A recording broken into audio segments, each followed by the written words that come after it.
Hey, curious minds, ready to turn your questions into knowledge? Let's dive in. The best way to marinate chicken drumsticks for baking is to use a blend of oil, acid, and spices. Combine 1/4 cup of olive oil, 1/4 cup of soy sauce, 2 tablespoons of lemon juice, 2 cloves of minced garlic, 1 teaspoon of paprika, and a pinch of salt and pepper. Place drumsticks in a resealable bag, pour the marinade over them, and refrigerate for at least 2 hours or overnight. This will infuse the chicken with deep flavor. Bake the drumsticks at 375 degrees Fahrenheit, 190 degrees Celsius, for 35 to 45 minutes until cooked through.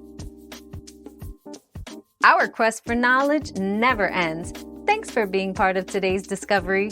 Subscribe, like, and share to join us on the next one.